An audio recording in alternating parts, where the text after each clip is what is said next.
Mayong hapon, Negros. Ini ang Digicast Negros 10. Ang napulo ka mga nagapanguna nga balita sa isa sang Negros ang amon igadulong sa inyo. Updin niyo kami via Facebook, YouTube, kag sa KK Channel 11. Kag mabatian naman kami sa radio station nga FMR Bacolod 91.1. Kag yari ng top 10 nga mga balita sa Negros subong adlaw. Syudad sa Bacolod mag-issue sang closure order sa mga tanan sa Manukan Country. Maskara dancers, posible nga hindi na madayon sa Italy bangod gindinay ang ila application. Lalaki patay matapos malumos sa kapista ni San Juan sa Cadiz. 296 hektarya sa mga pananom na halitan sang army worms. Kag sa good vibes, pinakauna nga summit sa SK Federation sang Negros Oriental ginhiwat sa Bacolod City bilang suporta sa NIR. Initanan sa Digicast Negros 10. Sa number 10,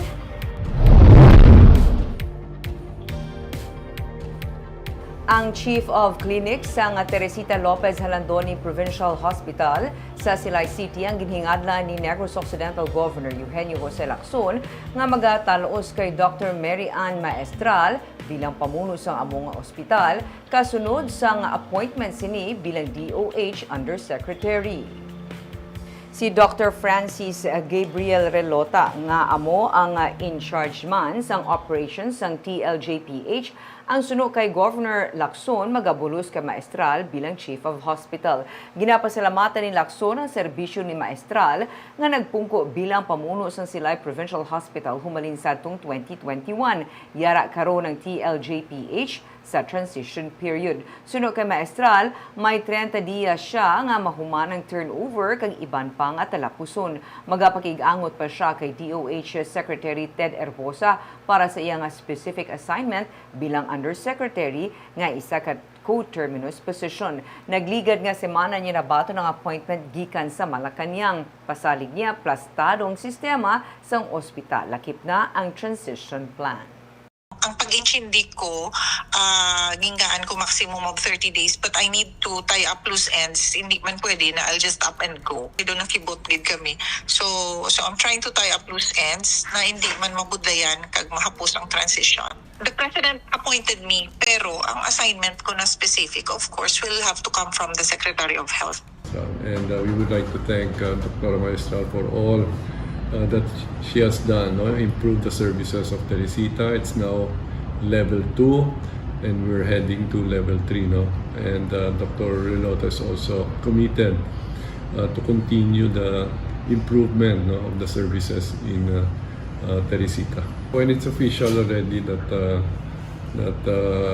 Dr. Maestral has moved already to the Department of Health. In the meantime, I suppose Dr. Relota can already start functioning as the chief of hospital.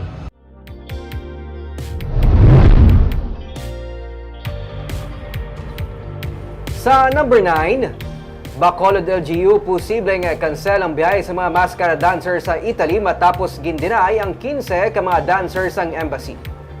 Dismayado si Mayor Albi Benitez. Bangod tubtub karon wala pa nag-inabot ang travel visa sa 15 ka mga maskara dancers nga natala na kuntani maga-perform para sa Independence Day celebrations ang Filipino community sa Milan, Italy sa Hunyo 29 kag 30. Bisan si Councilor Jason Villarosa, pamuno sa Committee on Tourism sa Konseho, ang nakibotman kun nga gindinay sa Italian Embassy ang pagbiyahe sa mga dancers nga makapila naman ka beses nga nagbiyahe para mag-form sa pila ka mga lugar sa abroad. Gani kung hindi maaprobahan sa embassy ang visa sa mga performers, posible nga i-cancel sang syudad ang biyahe sa Italy.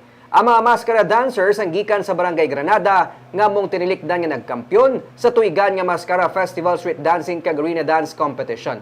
Ginklaro sang alkalde nga wala sang galastuho ng Bacolod LGU sa biyahe sa mga performers kag sang 7 pa ka mga konsehal nga magaupod pa Italy.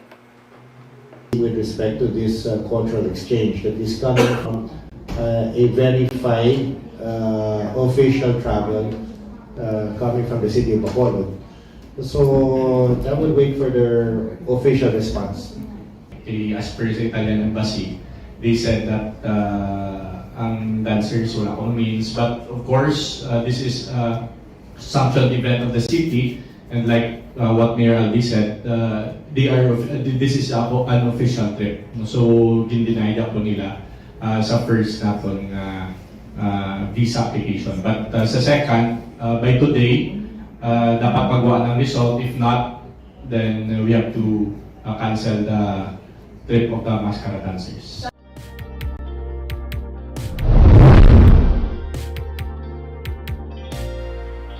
Sa number 8, pagpatuman sa cloud seeding operation sa Negros Occidental ang nagapabilin nga option. Pero suno kay Governor Eugenio Jose Lacson sa sitwasyon karon, base hindi naman kinahanglan pa nga ipatuman ini. Nakaistorya ni Governor Lacson ang mga gikan sa Southern Negros kag nalipay na sila sang pagtupa sang ulan. Bugana na sunod sa ila ang pagtupa sang ulan. Gani sunod sa gobernador kung basehan ang sitwasyon karon mahimo nga hindi na kinahanglan pa ang cloud seeding. Damlag pa ginpauntat sang probinsya ang natalana nga cloud seeding sa Negros Occidental bangod sa posibilidad sang lahar flows kasunod sang paglupok sang bulkan kanlaon. Nadayon naman ang cloud seeding operation sa Panay. Pabor sadto ang mga planters ang cloud seeding agud to ma-induce ang ulan labi na nga sa una nga semana sang Hunyo hindi supisyente ang pagtupa sang ulan kag nagsugod na ang planting season. There's really an abundance of rain. So, if you ask me now, I would say na maybe there's no need na. No? But let's see. Right now, the Bureau of Soil and Water Management are focusing in Panay. Sa number 7,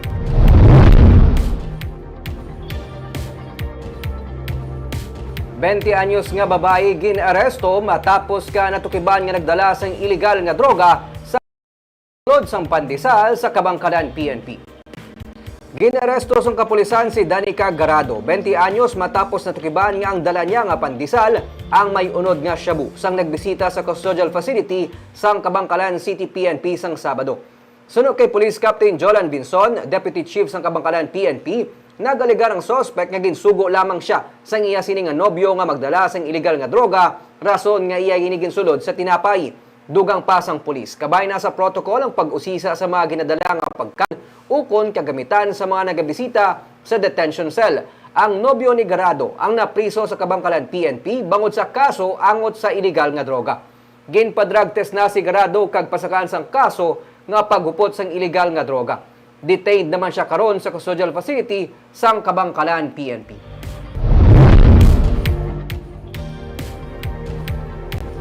Sa number 6, suspect sa pagpaniro sa 18th Lacson Street sa Bacolod City ang nakilalaan na. Suspect ang may kaso na sa illegal nga droga. Nakilala na sa PNP ang nagtiro kag nakapatay kay Juan Marco Garino sa 18th Street Lacson sa Bacolod sang Domingo. Sunod sa kay Pulisa Captain Glenn Montaño, ang commander sa Bacolod City Police Station 2, may record na sa PNP ang suspect bangod makaduha na ini ka beses nga madakpan sa kaso angot sa nga droga apang nahilway siya. Sang Domingo, nag-initay ang suspect kag ang kampo sang biktima sa isa ka ilimnan. Naglikaw na sa gamo ang suspect kag mapauli na sila kuntani isang iya nga nobya sang ginlagas pa sila ni Garino samtang nagahana masakay sa motor. Ginsumbag siya sang biktima gani nagkuha ang suspect sang pusil sa U-box sang iya motor kag gintiro ini nga ginhalinan sang iya kamatayon. Ginasiling nga babayi ang ginhalinan sang ila sinuyaay sa ilimnan. May isa pagid ka persona nga nasa labat sang bala sa tiil. Dugang pa sang pulis, ila pa nga ginahulat ang desisyon sa pamilya kung magapasaka sila sang kaso batok sa suspect agud maaresto.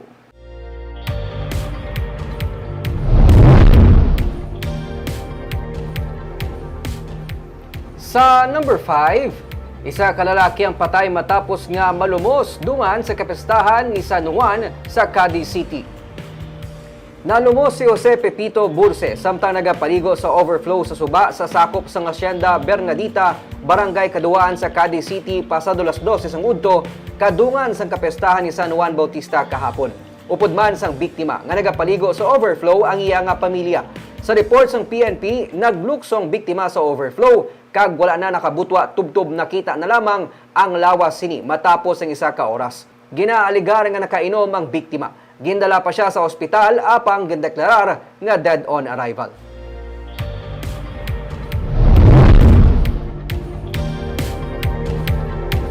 Sa number 4, biyahe sa mga commercial vessels kag palangabuhian sa mga mananagat ginapasalig sa Coast Guard nga hindi maapektuhan sa natalana nga marine pollution exercises nga natalana magsugod buwas nga adlaw.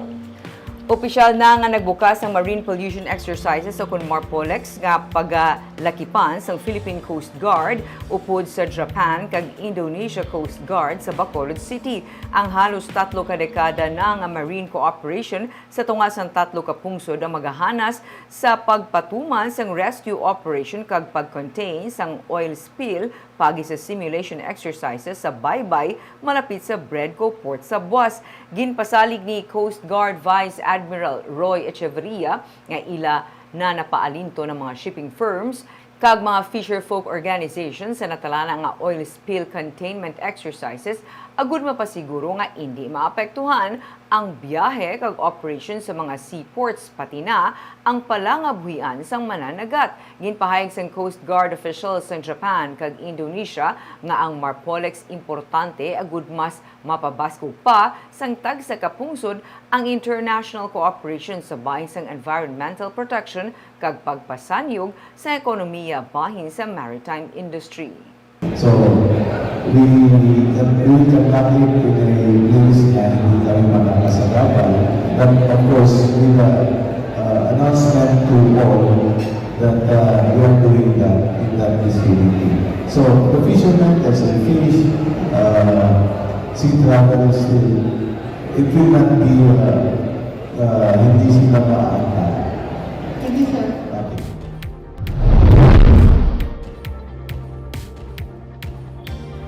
Sa number 3, libre sakay para sa dry run sa mga magabiyaheng electric jeepney sa Barangay Kabug sa Bacolod ang ginsugura na. Nagsugod na biyaheng 3 ka mga e-jeep nga nagatanyag sang libre sakay sa mga pasahero gikan sa Deca Home sa Barangay Kabug hasta sa Libertad Public Market sa Bacolod kaina sang aga. Kabahin ini sang dry run para sa ginaplano nga green route sa syudad. Magasugod serbe sa mga pasahero ang mga e-jeep halin las 9 sang aga hasta las 5 sang hapon sa Martes kag Miyerkules. 6 a.m. naman hasta 4 p.m. sa Webes sa Sabado ang road test. Samtang ginsiling ni Mayor Albi Benitez nga ginapaabot nga magapasar sang resolution ng konseho para naman sa ipatuman nga green route nga una nga nasuguran sa Barangay Vista Alegre. Ang green route pamaagi sang LGU agud mapangapinan ang palibot kag mapahagan-hagan ang epekto sang pagsaka sang presyo sang produkto petrolyo sa mga pasahero. Nagsaka na ang presyo sa gasolina naman nila. Right? So if we can harness energy locally, dali lang di sa halin sa aton, hindi tayo dependent sa mga forces na outside our control. So that's why it is always wise to prepare for the transition to electric vehicles. Sa number 2,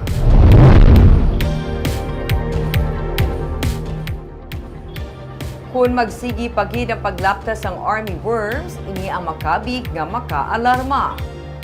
Inisuno kay Negros Occidental Governor Eugenio Jose Lacson nga nagpahayag nga ginapatuman sa probinsya ang nagkakaigo nga tikang para ini ang matapna. Ini ang nagalakip sang spraying sang insecticide kasubong man ang emergency purchase sini. Sa report sang Office of the Provincial Agriculturist as of June 21, 296 hectares ang maisan kag katubuhan ang apektado sang fall army worms sa Himamaylan, Isabela, Binalbagan, Moises Padilla, Ilog, Cabancalan City kag La Castellana. Sa pahayag gin-release ang Philippine Sugar Research Institute, ginsiling sini nga ang pagpang-atake sang army worms sa mga pananom sa Southern Negros isa ka great concern sa sugar industry. Ang army worms isa suno sa filsurin sa mga destructive leaf feeders. Early detection kag intervention isa sa mga importante nga bagay agud to ma-manage ang army worm suno sa filsurin. Matinlo nga borders kag pagtugas sang Dao Canal kag chemical control sa mga heavily infested fields pila sa ilang mga rekomendasyon para malikawan ang paglaptas sang army worms. Kalida yung it's sugar and corn, no, ang gina-target sa mga armyworms. Would you consider it go as alarming? If it continues, no, if it spreads further, yes. No. But as I said, I don't have the monetary value of the crop loss yet, so I cannot tell kung anong itang status. Kag sa numero 1 sa mga balita sa Negros, subong nga adlaw.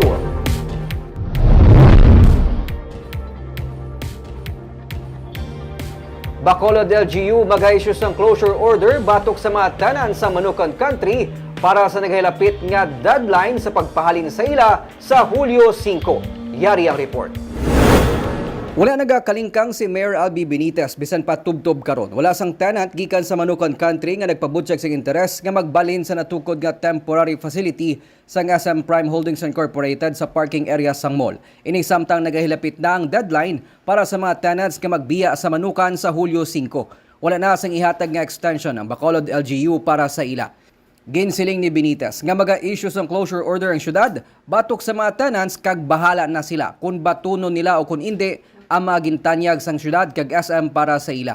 Handang syudad nga itugyan ang mga mabakante nga stalls sang SM sa iban nga interesado nga negosyante. And then, good luck sa ila. So kung hindi sila mag-transfer to mayor, There will be a closure order, and that order will be executed. and then anong matabo to sa gin-prepare sang SM? I-open na I-open ko sa iban kung hindi sila. Damlag pa, ginsiling sang alkalde nga magapatuman ang syudad sang partial road closure sa Father Ferrero Street sa tubang lang sang Manukan, agud mas mapalaparan sa mga tenants sang ilang mga pwesto. Ini matapos nga silang magreklamo nga magamay para sa ilang 27 ka mga stalls sang SM nga libre nga ipagamit sa ila sa 18 ka bulan. Sa Hulyo, plano sang SMPHI nga masuguran ang demolisyon sa daan nga Manukan, agud matigayon ng Joint Development Project sa ginarkilahan nga 3-hectare property sa Bacolod LGU sa reclamation area. Bahala sila. That doesn't mean that they are to be chosen to have the privilege nga to mayara sila right. As I've said, is it a privilege or is it a right? It's up to them. You think mayor, Ang city will not be deterred sa mga muling bagay. No, there are certain policies and direction nga gusto natin himuon, and we will stick to it and enforce it to the extent that the law provides.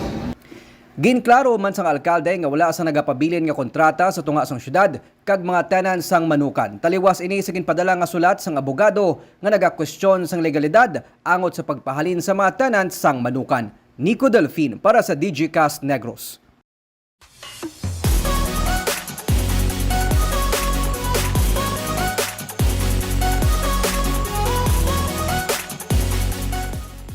Sa Good Vibes, sang nagligad nga semana ginpatigayon ang pinakauna nga SK Summit sa Negros Oriental sa Bacolod City bilang suporta sa Negros Island Region. Mga ginakabig nga pride sa Negros Oriental sa entertainment industry ang naging guest speakers.